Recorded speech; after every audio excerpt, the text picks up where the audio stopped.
Would you rather die by regular fire or dragon fire? Did Alicent really not know what she was doing when she said to Larys, "Will no one stand with me?" Do all the best things in the Game of Thrones television universe happen in castle windows? We'll answer all those questions and more on this episode of The Joffrey of Podcasts. I've been very busy. Many important matters require king's attention. I'm king now. King now. I am king. I am kiss it. Kiss it again when I return. Your fingers or your king doesn't discuss battle plans. Stupid girls. Your fingers or your tongue. I am the king. I'm telling mother. Oh.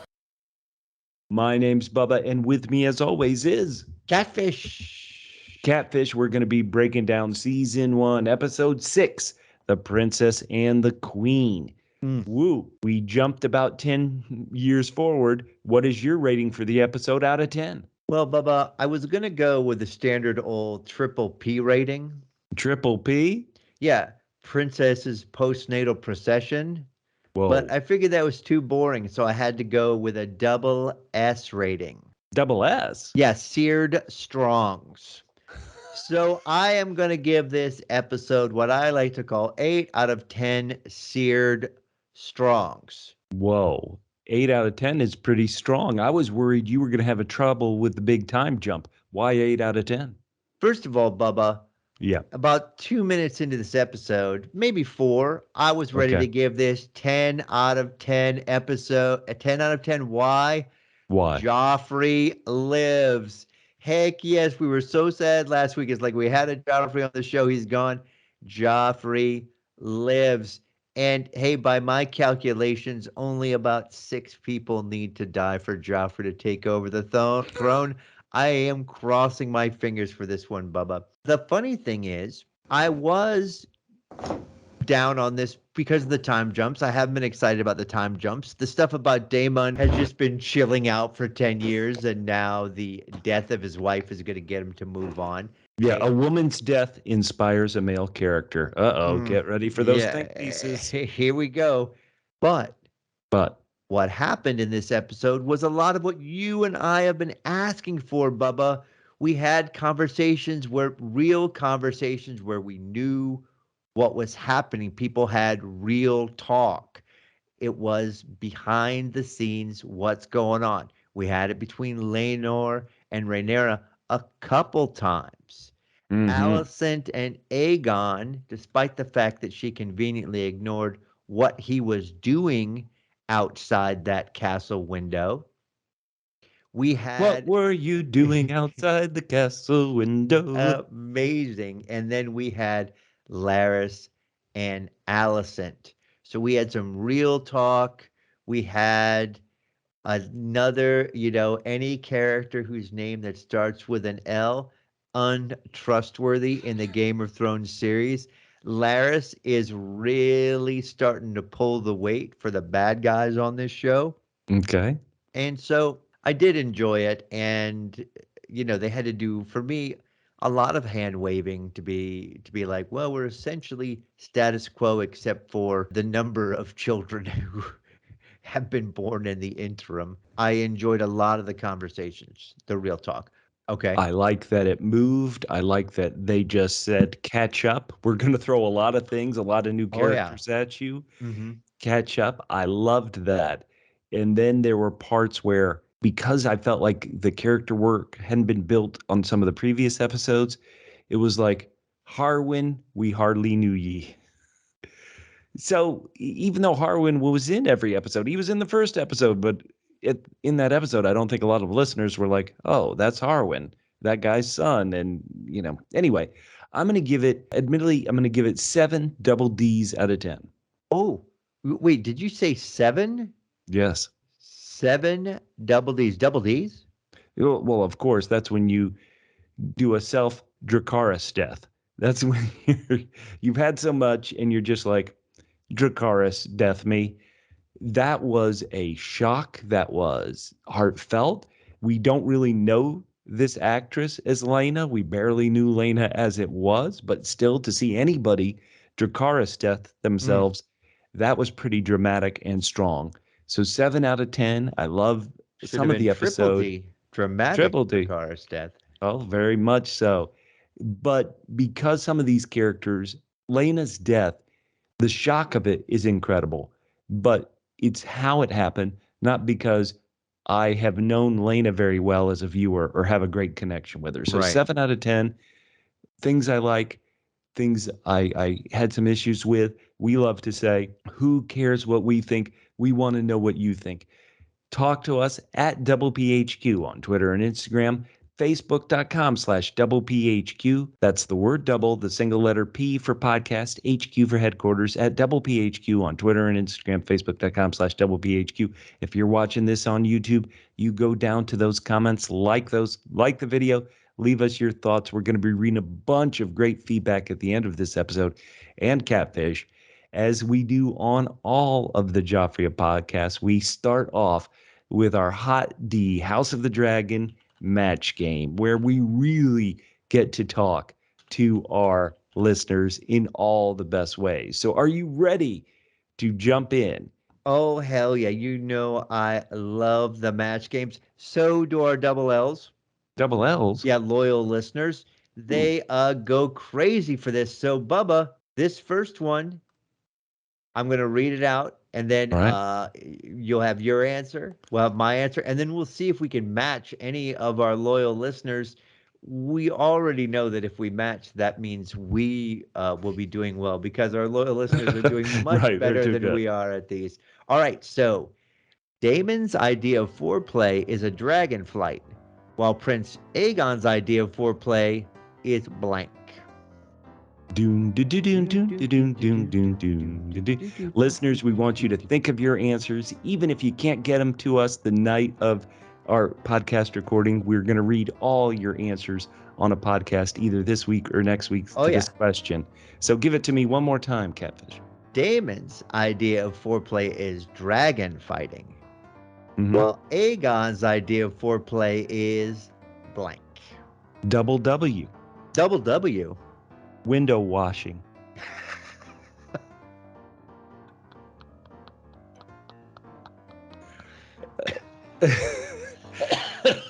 Yes, listeners, if you're brand new to the Joffrey of Podcast, hopefully now you know what you got yourself into. We apologize. All right, Catfish, are you ready? Yeah, I'm ready. Idea of foreplay is dragon flight, while Prince Aegon's idea of foreplay is hands-on. Oh. I wish I didn't have an image of that in my head right now, but listeners, what can we do? Those are our answers. We want you to see if you can match us. And even if you don't match us, know that you are going to be eligible to win some prizes at the end of this season of podcasting. Oh, Catfish, are you ready? I'm ready. Why don't you read the first one and I'll read the first response. I'm very exciting. Okay. Daemon's idea of foreplay is dragonflight, while Prince Aegon's idea of foreplay is double W, window wanking. Oh, so close. Yes. No, I'm going to give that a little ring. That is the same thing. Window washing, window wanking. That is Dooley's left legs at Dooley's left leg. So good. All right. Well, hold on. If you count that, I have lost the belt. Now, here it is. Okay. Dooley. Okay. Dooley, you and I didn't see that answer. I'm so glad. Okay. All right. We're off to a roaring success here on episode 6. Okay. You read it. I'll read the next answer. Okay. Daemon's idea of foreplay is a dragon fight, while Prince Aegon's idea of foreplay is straight out of Deliverance. Now, that is an old reference there that hopefully you don't get, listeners. That's from our good friend at Revere Terry on Twitter. Very good. Not a match, but very good. Nice.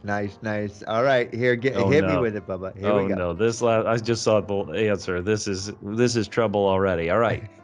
Daemon's idea of foreplay is dragonflight, while Prince Aegon's idea of foreplay is whacking the straw man. That is Tory Hunter at Mandatory. So good. So many times I say, I wish I hadn't seen that. And it's for multiple reasons. Hey, so if you have an answer, please reach out to us and tell us. And also, listeners, I got to say this. We mentioned talk to us at Double PHQ on Twitter, because that's where we put out these match game questions each Sunday night during the episode of House of the Dragon. If you're on Twitter, I also need you to hit like on these tweets about the match game answers. So not only give us an answer, but on all these match game questions, hit us a like. And to get you to give us a like, we normally do 3 match games per podcast, but we're going to do 4 tonight. What? We're giving you a bonus match game if you go to Twitter, and if you're on Twitter and you give a like to all of our match game questions. We need them. Oh, man, that is so exciting. All right, That's but though bribing. before we get to the candy, we got to have our main course, and that is the strongest scene of the episode.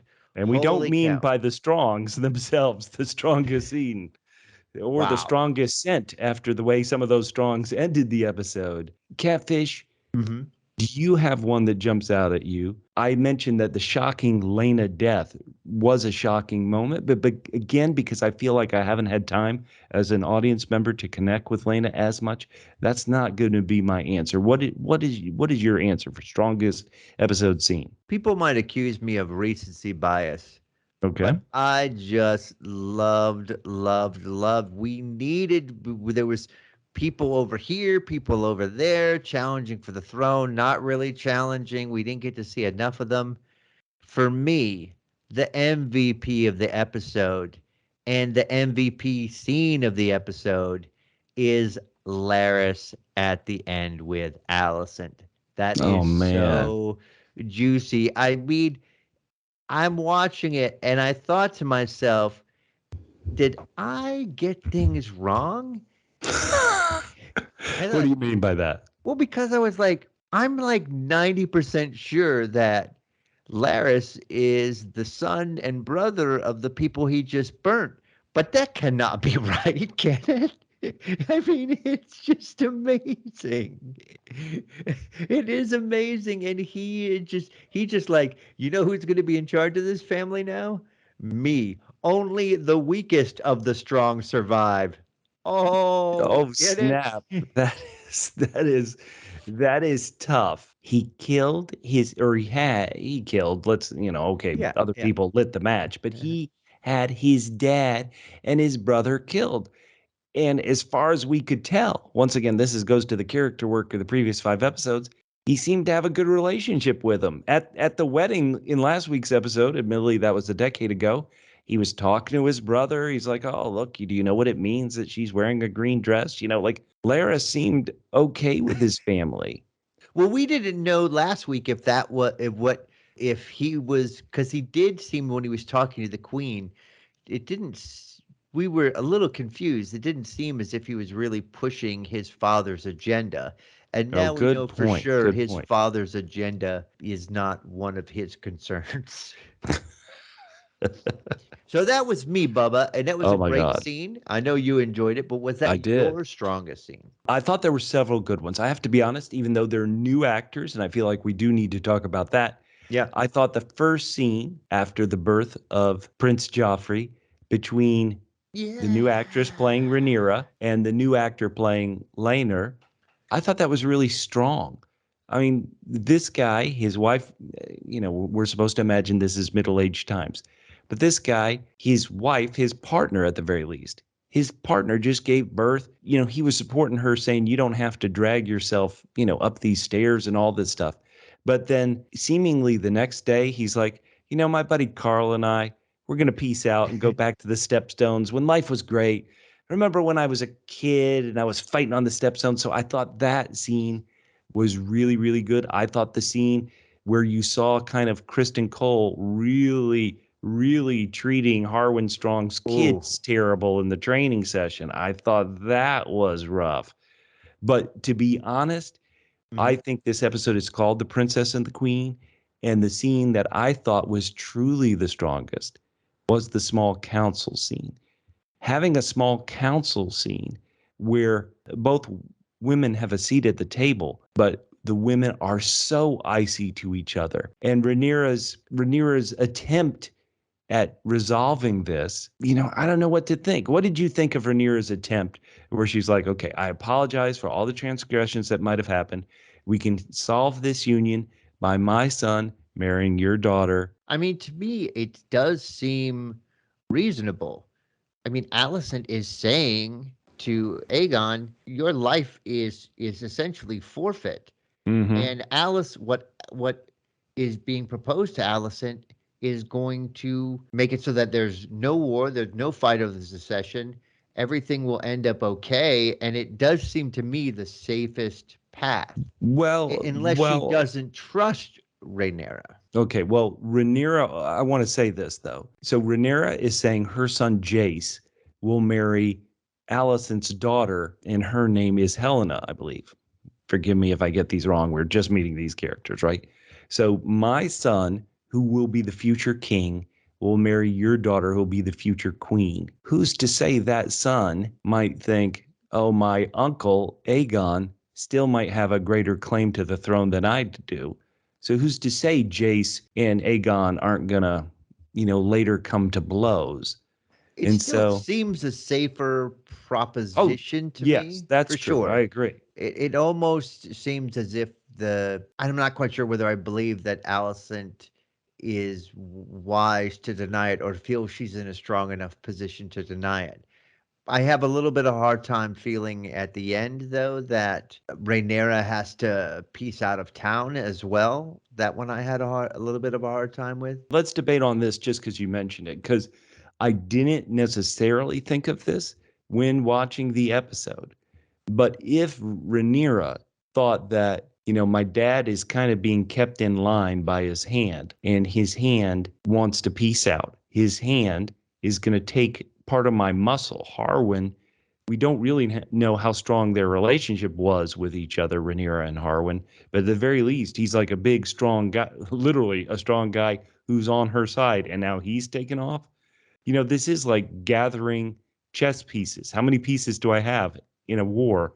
And if she thinks, I just lost a couple of my chess pieces, maybe I need to run away from the storm, as she says. So that's why in hindsight, I think she's pieced out of town. All right, that makes sense to me. To go to kind of back to the first scene, what doesn't make sense to me is I know I talked about earlier they had to do kind of some hand waving here to be like, yes, we kind of in the status quo here 10 years later. Right. One thing we talked about last week that gets completely ignored here, unless I missed it, even a look between Laenor and Kristen. I mean, we thought good point. we Good point. anticipated that Kristen would go and become the King's Guard for the Queen. Right. But there would be really hard feelings, and I did not even sense that at any time seeing Laenor and Kristen together. So instead of hand waving, they decided, let's just pretend it didn't happen, kind of. No, that's a great point. Laenor still must have feelings for Joffrey. He's naming his kid after Joffrey. Yeah. Yet the brief times we did see Laenor and Kristen Cole in the same scene, there wasn't the rage that you would have thought would have been there. Now, it has a decade later, but there are a couple of other things into the small council scene that I said was my favorite that I liked. I like that they're trying, they're recasting actors. They're trying to make everybody look like it's 10 years later. And I don't know if Lord Beesbury, they did any makeup on, but him losing track of what was going on and being like, yes, this problem in the Riverlands. We've moved on, Grandpa. I liked that. I like that Viserys, as he just looks worse and worse and worse. To me, he looks like the guy in Indiana Jones and Last Crusade who chose poorly. I mean, he's looking rough. But I like that he's still himself. He's still trying to be let's not have any arguments or any resolution to any of this conflict, right? Hey. Right. Let's pretend that none of these obvious things that are happening have happened or are continuing to happen. I mean, holy smokes. And Smokes really got the strongs at the end. Any other scenes you want to touch on? I know we'll touch on some of these points when we do our character review, but anything else really jump out at you from these great scenes in this episode? Again, we've talked about this. After seeing the premiere episode, I really thought Daemon was going to be the man in this show, and it feels like, and I don't mean that in any patriarchal way, I just mean this would the delicious schemer that we wanted. And it feels as if really kind of has been in mud ever since the premiere episode. Well, let me ask you a question, and I know we could talk about this in our character conflict. Last week, on the very last episode, we saw Daemon cold-bloodedly murder his wife. Right. He was cold-blooded and he murdered his wife. In this episode, he's given the same choice that Viserys was given back in episode 1. Exactly. Do you want us to try to save the baby? Well, it would definitely mean your wife is not going to make it. And he chose his wife's life. Is that choice what we would think, what we would assume the better choice? Mean Daemon's a better person? Or is he inconsistently written? Or do you feel like the show has explained to you how in one moment he could cold-bloodedly kill his wife, and in another moment he could be like, whatevs? What do you think about the character Daemon? I'm just really confused about him right now. I did recognize that it was almost word for word the same choice he was given. He didn't seem to particularly be extra fond of his wife. However, since he hadn't killed her and seemed to actually have been intimate with her, I guess for him that's growth. Right. I think so too. It's How about the this? little things, not killing your wife. How about this? And again, we would normally do this in our character look, but why do you think Daemon doesn't want to go back to Westeros and wants to hang out in Pentos? He is, even though he kind of wants the throne, it feels like he is still doesn't want to be a usurper.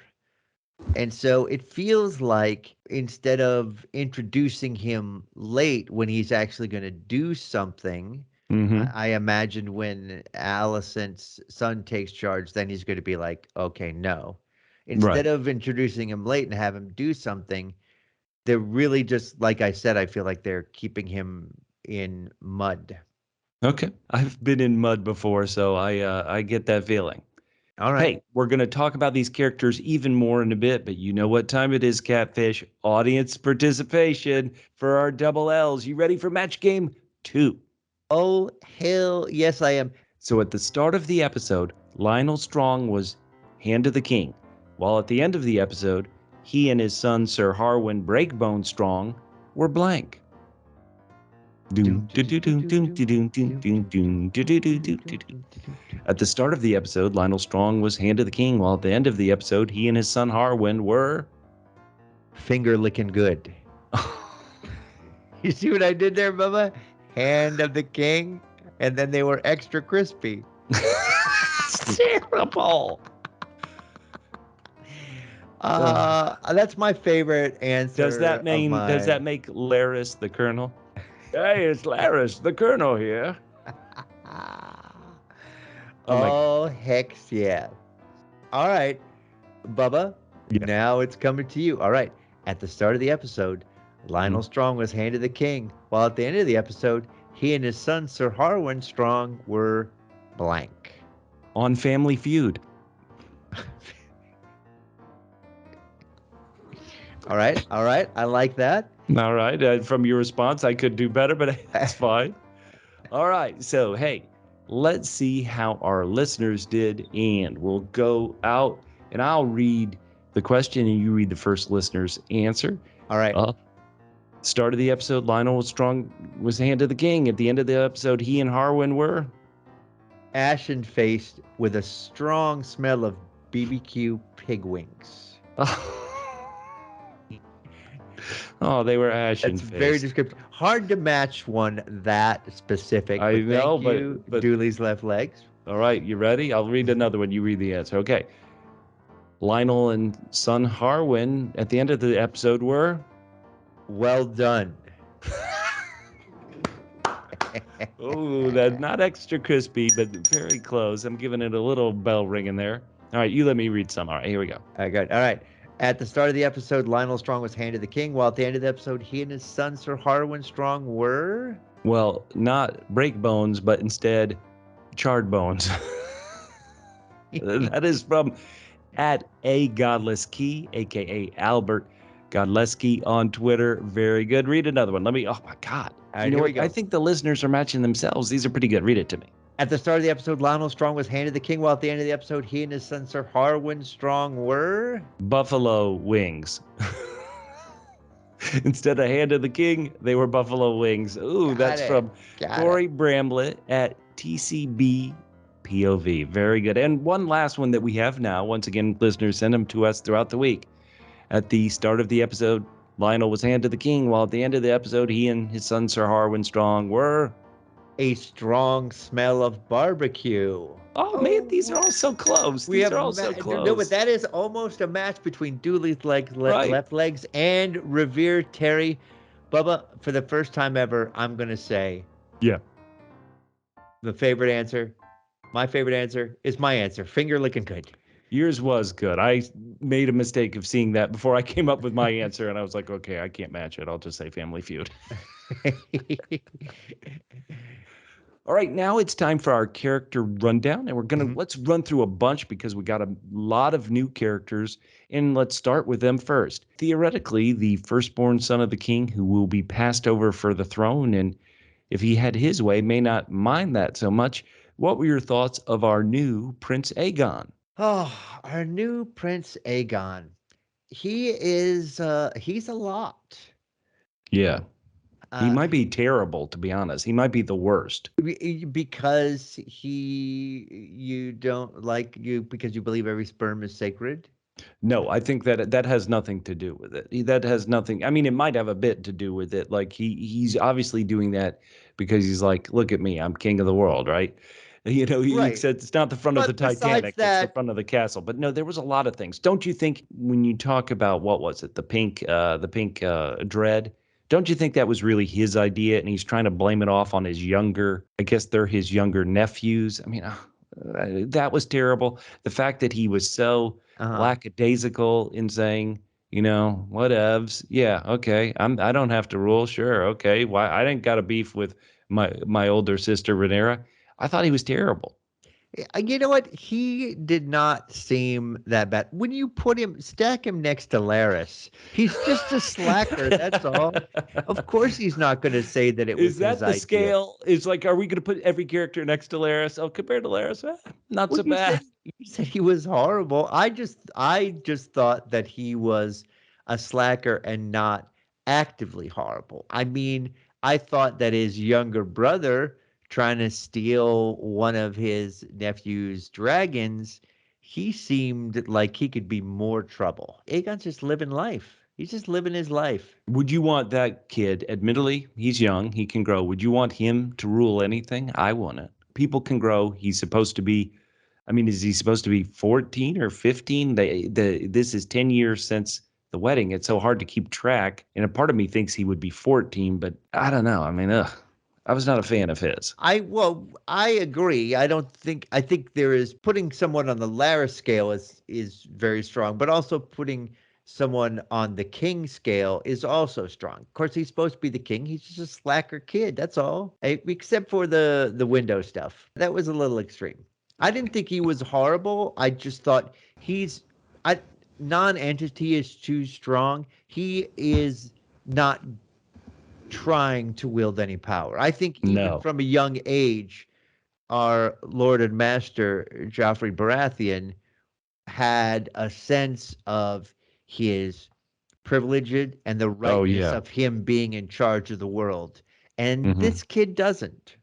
So I didn't think he was horrible. He's not fit to lead, but he doesn't seem like he's really a troublemaker. So he's not really horrible. Did you want to have any thoughts about either his younger brother, Aemond, who was given the pink dread, or the sister, Helena, who seemed to like collecting bugs and kind of pulled away a bit from her mother's touch when her mother was trying to put her hand on her and be like, hey, girl, it's okay. And she kind of pulled away a bit. Anything on Aegon's two younger siblings?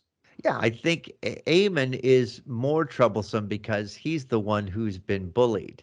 I really feel like I see it. He could Larys Aegon, sure. Yeah, and I actually wouldn't mind that. You know, fine. Actually, I'm not sure I mind Larys. I don't. What's a good idea? No Harwin that well. I didn't know Lionel that well. Okay, sure. Anything about? And once again, we barely got these new characters. Anything about Jace, the theoretically the third in line to the throne? If the king, no, he'd be second in line because there's the king. The next heir is Jace's mother, Rhaenyra, and then he's, next in line. So is that second in line? Whatever. Any thoughts about Jace? He at least picked up on the idea of hey, is that dude my dad? Yeah, funnily enough, and maybe we'll get to see more of them. Mm-hmm. I got a stronger sense of who Aegon and Aemon were rather than who Rhaenyra's children were. Oh yeah, yeah. So, right. I mean, for me, what I was most focused on this episode, even though they're not characters, but they kind of are.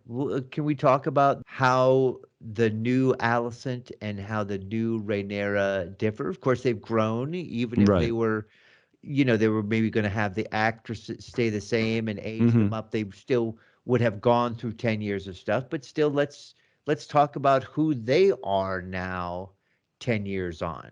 Well, which one do you want to jump on first? Rhaenyra, the princess, or the queen, Alicent? Rhaenyra, I think. Okay. I don't like this character as much as I liked sort of the younger Rhaenyra. There was sort of a slyness to her, and she had a real presence that I feel like I'm not feeling right now with the character. So again, maybe I'll grow into it, but I just really thought there was a centered calmness to her before. And again, 10 years on with her situation changing a little bit differently, maybe it would have been performed differently. But I still felt that there was something about the character that drew me in, and I'm not as drawn in to this portrayal of Rhaenyra. Well, young Rhaenyra, the one in the previous episodes, she was rambunctious. She started back in episode 1 saying, I just want to get on my dragon, fly around the world, see the sights, and eat cake. And she was still mischievous. Even last week, and she went through so much last week, she was still flirty with Kristen Cole, and she was very understanding of, of her new husband-to-be, Laenor. And it's like having these 3 kids has taken that rambunctiousness, almost that energy out of her. And it's like she's tired. Maybe that's really why she went away to Dragonstone. And she's like, oh man, this is just dragging me. Because she's not as fun as she was younger, that's for sure. For so long, we had seen her say, this is not what I want to be. I don't want to be a broodmare. And then we see her giving birth to what I thought was her first child, which is why I was so excited when he was named Joffrey, because I thought, Joffrey, he's the next in line. And when I found out that he's now third, I was like, well, what the heck?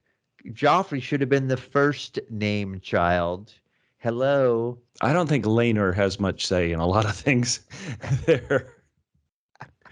And it doesn't seem like he wants to, so I don't want to. In any case, this is another situation where, again, they had to do it, that people were essentially, we moved forward 10 years and everyone's stuck in kind of the same power position until this episode starts. Well, listeners, I want to know what you think of the new Rhaenyra.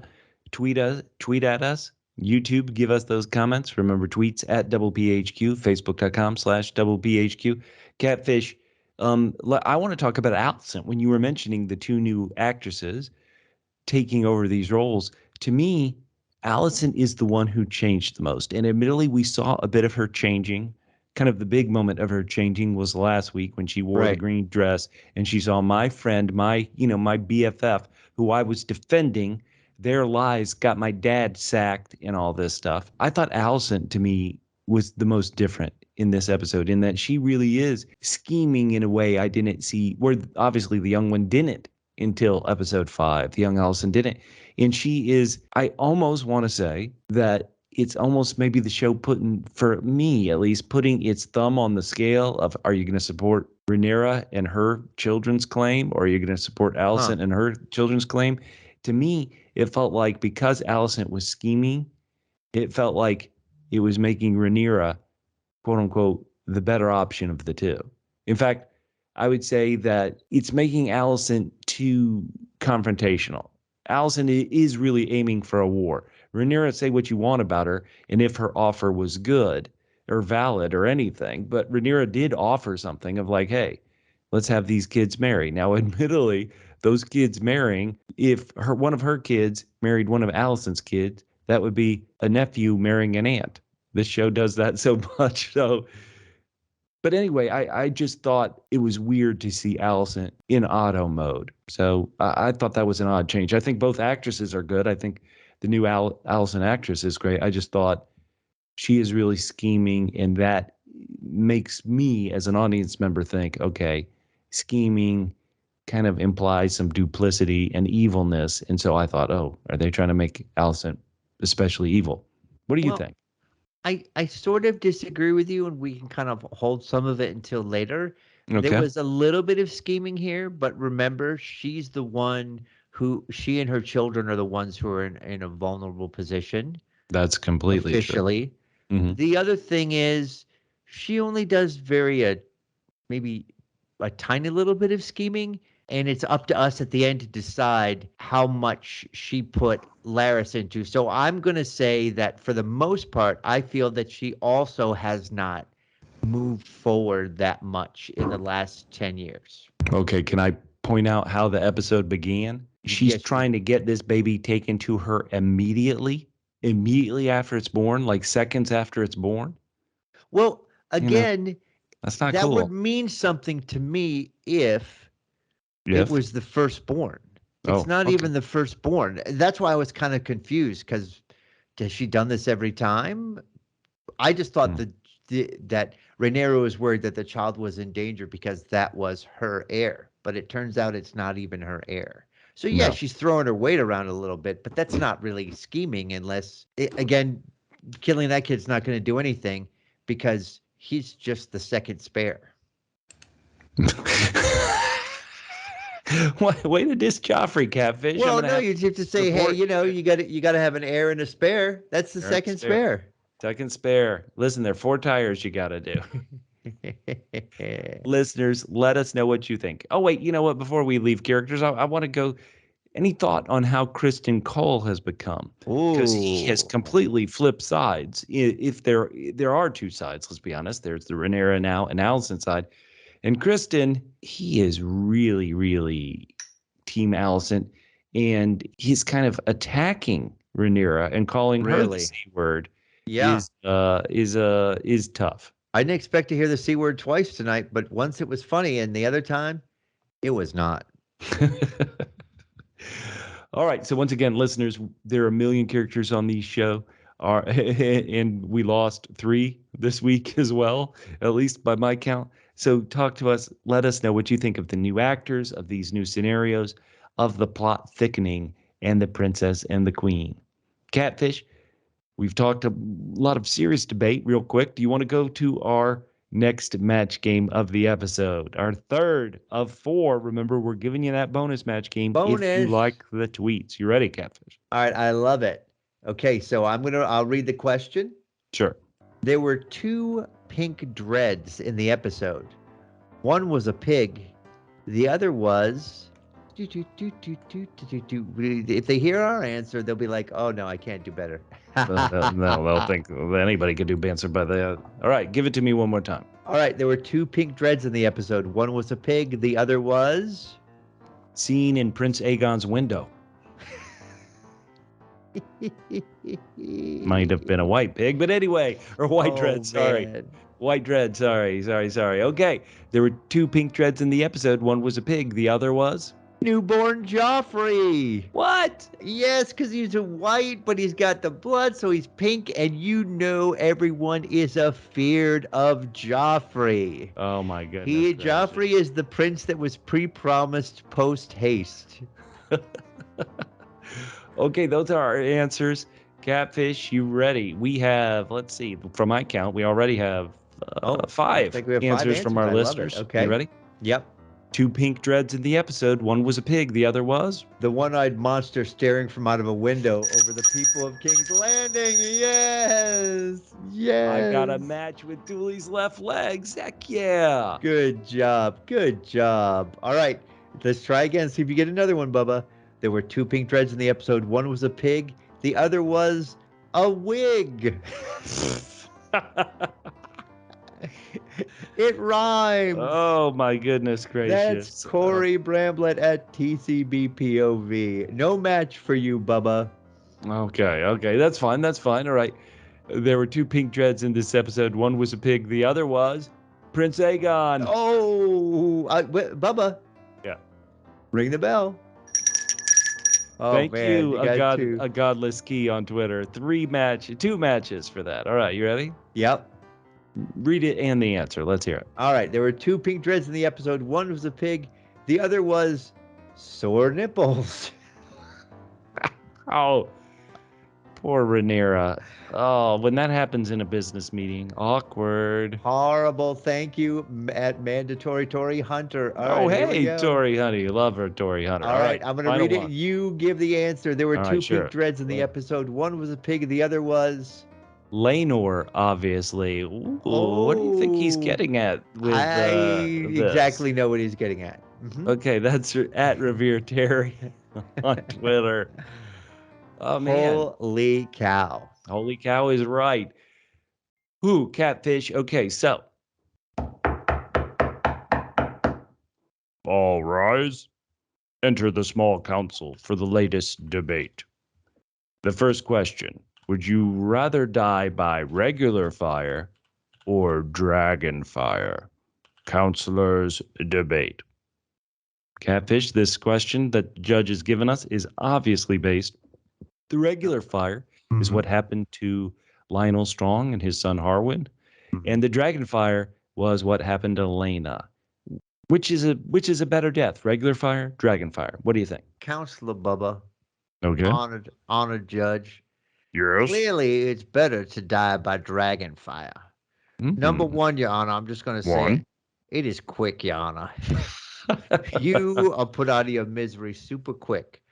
Besides, how many people get burned by dragon fire? It's quite an honor, Your Honor. It's an honor to present a case in front of you, Your Honor. There's a lot of honor going out tonight. It's an honor to die dragon fire. Regular fire, boring, panic, nobody cares. Dragon fire, well, that sets the tongues a wagging, Your Honor. And Counselor Bubba, your turn. Counselor Bubba, begin. Thank you, Your Honor. Dragon fire is quick, but if you said painless, you got to be kidding. You've got to be kidding me, Your Honor. His argument was quick, okay. Painless, not at all. Now, regular fire. Let's go a bit deeper. Most people who die by regular fire, what really kills them? It's the smoke. It's the lack of oxygen to the brain. So two benefits of regular fire. Number one, if you die by lack of oxygen to the brain from the smoke and the carbon monoxide, you get a bit high. You get a bit dizzy because you're getting less oxygen into your brain. And so you kind of get like a trip when you're dying. That's number one. Number two, and you cannot debate this, Counselor Catfish, is that if you die by regular fire and smoke inhalation, you can still have an open casket. Your Honor, the dragon fire. You don't even need an open casket. They'll use you. There's no such thing as an open casket. There's no such thing as an open casket, Your Honor. When you get burned, it's grotesque. They end up using you at the maesters to show maester students. Your Honor, quick. It's so quick that it is painless, Your Honor. You barely feel it for only a microsecond. There's no minutes of panic and worrying and trying to get out. Microsecond. Give me Your Honor. Your nerves get fried, Your Honor. Your Honor. Would you prefer an open casket or would you prefer your remains to be in an open dustpan? Free incineration, Your Honor. Free incineration. I cannot decide. I say, listeners, you get to choose by telling us at PHQ on Twitter, Instagram, Facebook.com/PHQ, or on YouTube. Go down to the comments. The next case. Do all the best things in the Game of Thrones universe happen in castle windows? Counselor Catfish, your opening remarks. Your Honor, without Bran being tossed out that castle window in Game of Thrones, he would not have been able to somehow achieve being the king of the Seven Kingdoms in an outcome which can be clearly described as nearly unbelievable, Your Honor. But you could call that Bran's first step to becoming king, Your Honor. So that, and also what Aegon was sharing with the rest of King's Landing out that window, sharing of himself, Your Honor. He's selfless. I can't think of a better location for good things to happen in the Game of Thrones world than in the castle window, Your Honor. I rest. You should stay rested. Your catfish cross business. catfish, whoever you are. I think because the best thing that happens in the Game of Thrones universe is what? Weddings? No, not weddings. It's peace. Peace is the best thing that happens on the Game of Thrones universe. And so, how do we get peace? By killing people. So far, nobody has been killed in a window. Bran was pushed out of a window. This window scene was not that great. Cersei looking out a window, seeing someone did get killed out a window. Traitor Tommen went out a window. Okay, Your Honor, I throw in the towel. Catfish, I suppose, can have this one. All right, Your Honor, I would accept weddings as the best things happen at weddings. But we'll cast a window. A third and final case. Did Queen Alicent really not know what she was doing when she said to Larys, "Will no one stand with me?" Bubba, you're up first. Thank you, Your Honor, and I'm glad we finally got to a serious one. Catfish, sometimes when I let him write all the questions, there's never like any serious debate in any of these questions. It's supposed to be like two serious questions and then one silly one to end it. Instead, Alicent, the way she protested to Larys at the end of the episode, she was acting as if she didn't intend for him when she's like, "No one will stand with me." The Hand of the King won't even come out and admit what his son did. His son's, treasonous acts, if you will. And Alicent is frustrated, and she is dissing some cold card disses when she tells her husband, Viserys, "I'm not going to let my daughter marry a plain-featured son of Rhaenyra." Oh, snap. So Alicent is cold. She's cunning. She is planning. She's pushing that lazy bum Aegon to get his head in the game. Well, obviously, she would not suspect Larys to do kinslaying. And if we remember the first show, kinslaying is completely evil. In the books, when Robb Stark beheads Rickard Karstark, this is a distant kin because of what he did in the show and the books. It's like a sign that Robb is cursed and he's going to be doomed. This isn't killing like a distant relative, like a Karstark is to a Stark. He killed his own dad and his own brother. Certainly Alicent would not, somebody who, say what you will about her, but I do believe she's strong in the faith of the Seven, even if you think the faith of the Seven is pointless. It does seem like she's strong in it.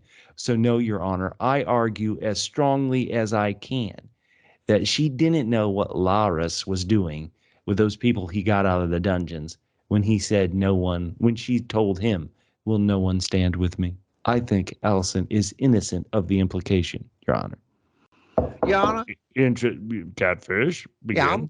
Yeah, I'm going to go even further here. This is scandalous because Counselor Bubba wants to have it both ways. Both ways, Your Honor. He wants to say that Alicent did not know what she was doing when she said to Larys that no one will stand with her. But in the same breath, Your Honor, because Counselor Bubba tends to go on and doesn't breathe in between. It's not good. In the same breath, Your Honor. You mean when I state facts in the show that I actually paid attention to, Counselor Catfish? Yes. I'd love you to go on and occasionally get some things right when you do. Well, that's just slander, Your Honor, and I'll be bringing him up on charges. Sure.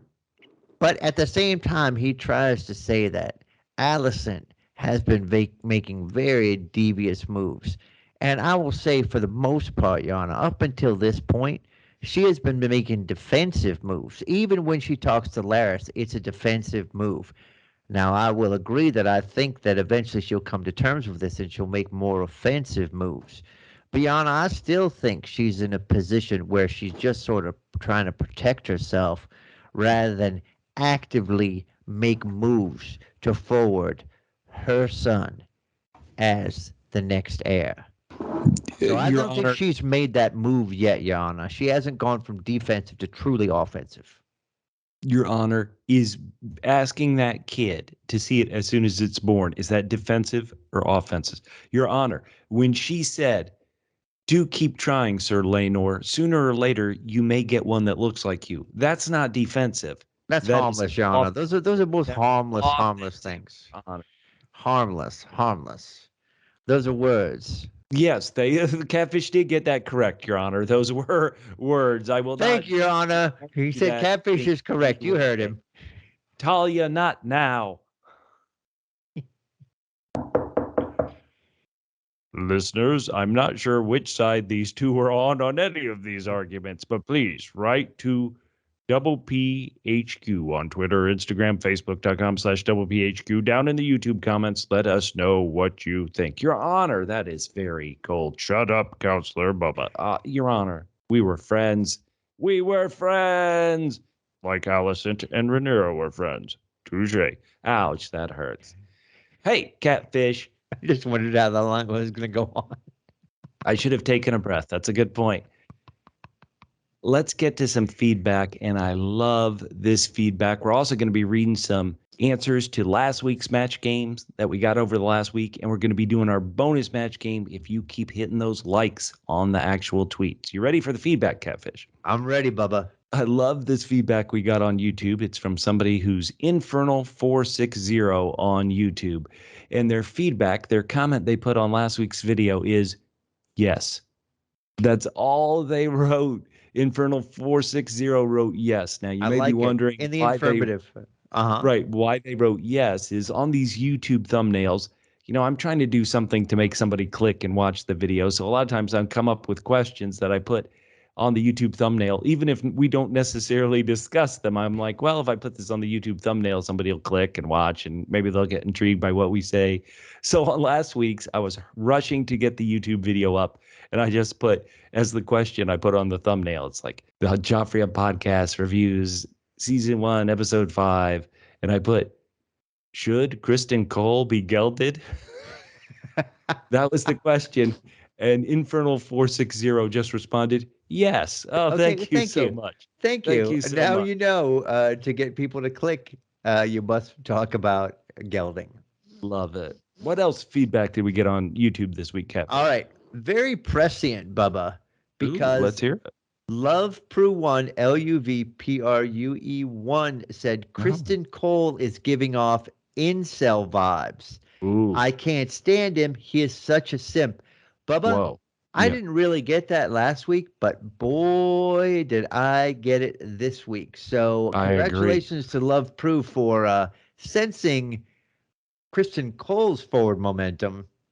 Yeah, I agree with you, Catfish. And I even responded to this comment on YouTube. I didn't see it last week, him being an incel and him being, you know, just so bitter and so destroyed. I want to give a shout out to somebody on Twitter who wrote this comment, and I forgot who it was. I apologize. But they said last week about Kristen Cole is they're like, he did something that he's very ashamed of. And the only way that he could kind of make himself feel good about what he did was like, well, I did it for love. I did it for love so we can run away. I'll run away with Rhaenyra. And so even though I soiled my white cloak, the only thing I have to my name, I did it for a righteous reason like love. And real quickly he found out, no, it wasn't a righteous reason. You did it for a booty call, and you didn't even realize it was a booty call. And so it's like his internal hatred for what he did, he is pushing on Rhaenyra and now on the world. And so, yeah, Kristen Cole, he's got to get himself back on the right. He's got to get his head straight. But boy, in this show, very few people get their head straight. They get their head straight on a pike, if you know what I mean. I love it. You want to read some of this more feedback we got, Catfish, on I'm Twitter? Confused. Camille at Harley Camille says, I've read the book Fire and Blood, yeah. which was slow due to it reading like a history book without a lot of character dialogue and also, I think, motives for things that happen. Right. I agree that it's hard to understand what the characters' motives are in the show as well. I'm enjoying the show, but not as much as Game of Thrones. Ooh. we're only 6 episodes in, Catfish. Do you agree? Do you enjoy House of the Dragon as much as you enjoyed Game of Thrones? And if you can remember the first 6 episodes of Game of Thrones, the 6th episode did admittedly end with Viserys, Daenerys' older brother Viserys, getting his crown of gold. So that was the end of the 6th episode of Game of Thrones. So can you tell if you're enjoying one more than the other, or what do you think? It's hard because I knew that story. So to see the story so well played out and everything I thought plotted so well and the character motivation set up so well and taking us to all these different places, I'm just not enjoying this as much, for sure. Ooh. Yeah, I want to say that I also enjoyed the show Game of Thrones more than I do House of the Dragon at this point. Like Catfish, I had read the novel A Game of Thrones before Game of Thrones came out, so I was seeing what I already knew. But I'd also say the format of Game of Thrones, that first season, was formatted very closely to the book, and the book was very closely formatted based on George R. R. Martin's history of writing television shows. He was writing the TV show, the remake of The Twilight Zone in the 80s. He wrote that show Beauty and the Beast, and he knew in his head, I've always got to have hooks when we go to commercial break to make the viewer come back. And so he put that, I've got to have hooks at the end of a chapter so the reader will want to continue to find out what happens next. And because that forward momentum and hook to keep you watching wasn't built into the book Fire and Blood, the writers of this show are just finding kind of interesting moments to end, and I think they're good. But for me, who was somebody who was raised on soap operas, I'm not hooked quite as much. So even though, I'm sorry, I think A House of the Dragon is very good, I'm also just not quite as enjoying as much of Game of Thrones. But hey, who cares what we think? Listeners, what do you think? Is it fair to judge after 6 episodes the 2 shows? Let us know. I love it. All right, here's some more feedback we got from Patrick Spinagle at Patman23. He says, as always, you guys are the first to publish and are the first I listen to. Oh, thank you. You know what? That has always been our motto. Since we can't be best, we're always going to try to be first. Right. I respect that you and Catfish were in sync with the 8 of 10 mutual ratings. Great episode of TV and a great podcast covering it. Yes. Our good buddy Albert Godleski on Twitter, who's at a godless key. We've read some of his match game answers tonight.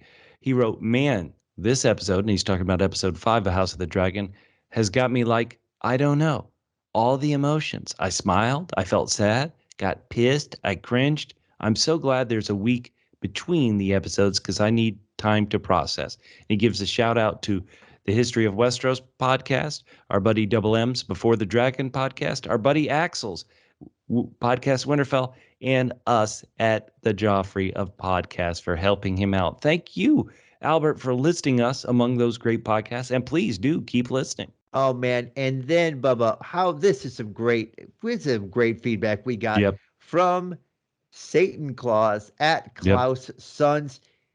He sent us a picture, a screenshot of a survey he took from the New York Times on what podcast he listened to, and he listened to 538 Politics, Fresh Air, Radio Lab, Slate Political Gabfest, Slow Burns, The American Life, and then in other he put the Joffrey of Podcasts. Thank you so much, Klaus Sons.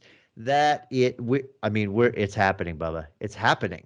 We are officially the podcast of record. Yes. Thank you so much at Klaus Sons. Heck yeah, for putting our word in. You know that the New York Times, they're finally going to get their shiznit straight. All right. So, again, on Twitter, if you play the match game with us on Twitter, please like our match game questions. We need as many likes on these match game questions as possible. And to encourage you to do that, we've created a 4th match game for this week. This is unprecedented, Catfish. It is, and only because we both had jokes about Larys, and Bubba, you were kind enough to let me shoehorn mine in. Here we go. Loving Larys is so loving. How loving is he? At Christmas time, he gets all his family members blank.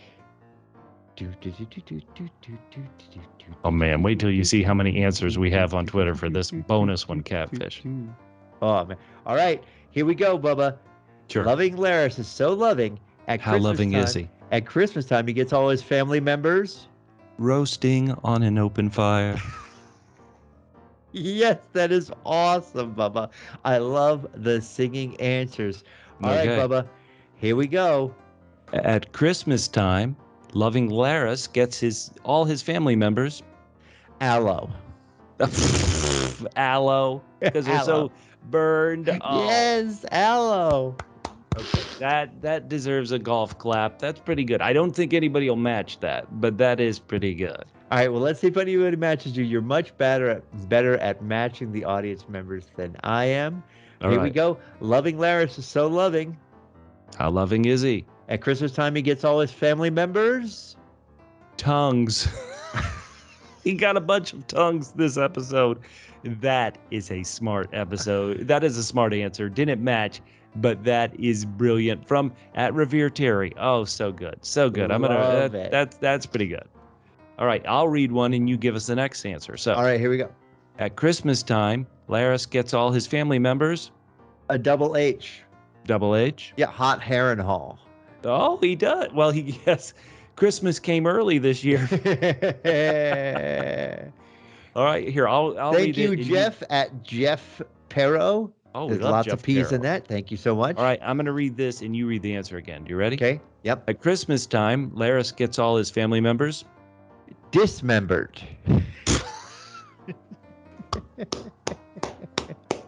Who's that from? That's pretty good. That is from Corey Bramblett at TCBPOV. Okay. I saw the next answer, so you read the question. I want to read this one. All right, here we go. This is good. Loving Larys is so loving. At Christmas time, he gets all his family members 5 golden rings of fire.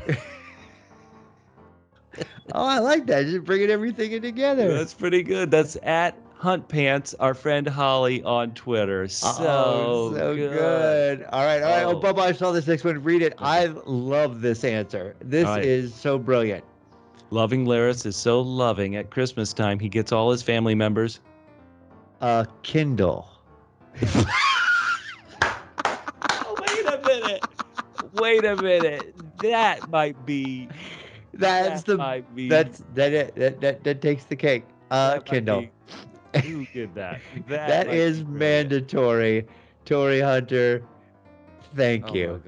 Oh my gosh. That is good. That is good. There's nothing else to say, but that is damn good. All right. Loving Larys is so lovely. At Christmas time, he gets all his family members lumps of coal. Flaming once. Flaming lumps of coal. I was going to say it's more like his family members give him that. Yeah. Holy cow. That's from Batman23. That's Batman23. All right. Okay. Go ahead, Bubba. I want to read. I want to read this one from Lisa. Batman. Batman is Mr. Lisa, so I want to read her answer. So all right, here we go. Loving Larys is so loving. At Christmas time, he gets all his family members caskets.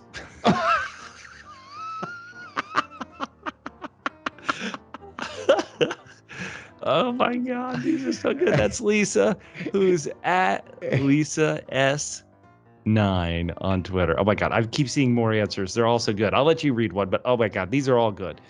At Christmas time, Larys gets all his family members a tongue twister game. Okay, sure. That is at Nicked NICT Mon Nicholas Tiemann. Oh, wow. My God. Oh, I love hearing from some of these people we haven't heard from in a while. All right, you read me one. I'll read. All right, here we go. Loving Larys is so loving. At Christmas time, he gets all his family members a Yule log or two.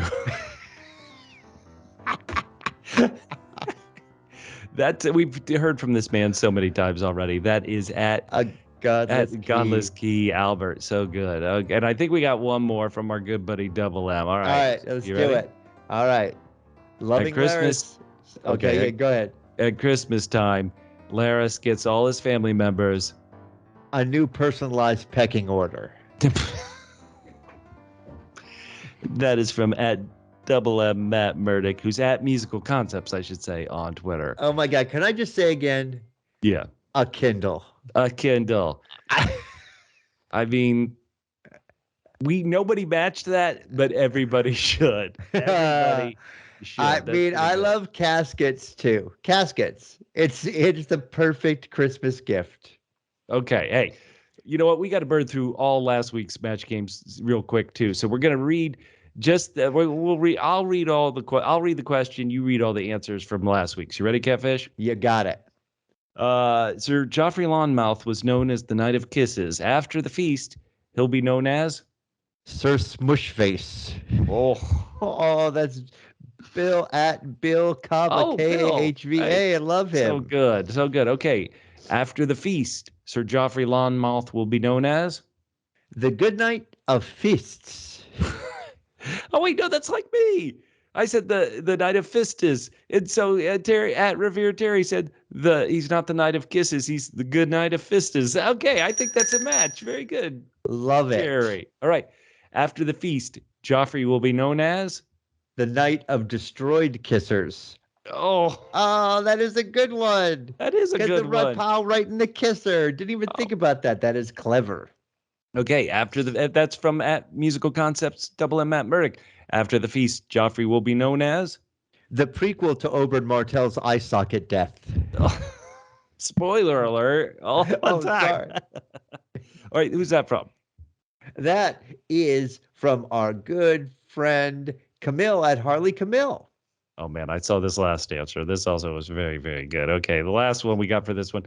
After the feast, Sir Joffrey will be known as. Lord Leaky Lawnmouth. Leak mouth instead of lawn mouth. At Nicholas Fortuna. Oh my God. Oh man, excellent job. All right, I'll read this question. You read the All right, answers. perfect. Yeah, let's hear it. Jason Lannister is so terrible. His wedding gift for Rhaenyra was A forever empty dragon pin. That's pretty good. I also like because wasn't he pitching that as a possible if they got married? That's from at Musical Concepts, Matt Murdoch. All right, give me the next one. All right, Jason Lannister is so terrible. His wedding gift for Rhaenyra was Double W. Double W. Wig wax. Oh, people don't like these wigs of the Targaryens. What can we say? That's from Corey Bramlett at TCB POV. Love it. All right, here we go. Jason Lannister is so terrible. His wedding gift for Rhaenyra was Double M. Double M. Massive misogyny. No, that's very accurate. You know how we say sometimes it's funny or it's true? That is funny and true from at Likely Seth. Okay. Oh my goodness. We got okay, two more. One more. No, we got Jason two more. Lannister This is is so funny. terrible. His wedding gift for Rhaenyra was An Amazon gift card. That's at Klaus Sons Satan Claus on Twitter. And we got one more, which was a visual answer. You ready for this? Okay, all right. Jason Lannister is so terrible. His wedding gift for Rhaenyra was the Lannisters send their regards. It's a picture of Roose Bolton stabbing Rob, saying the Lannisters send their regards. Oh, how terrible. Holy cow. All right, our last thing from last week's match game. You ready? Rather than a gelding or torture, Queen Alicent will sentence Sir Criston Cole to babysitting duty. That kid never stops crying. I think I get half a ring.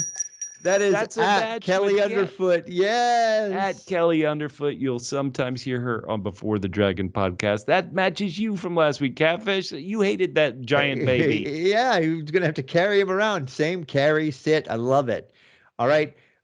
Queen Alicent will sentence Sir Criston Cole to lagging of the stream because it's buffering constantly. HBO, get your act together.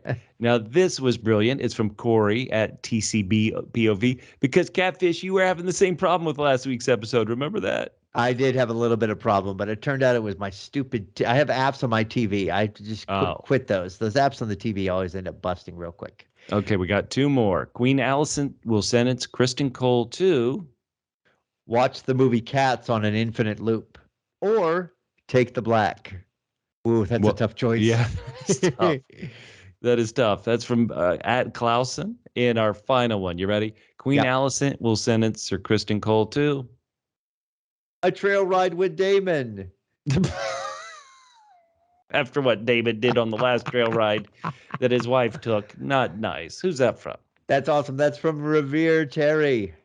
Okay, so let me say, we're probably missing some of your brilliant match game answers.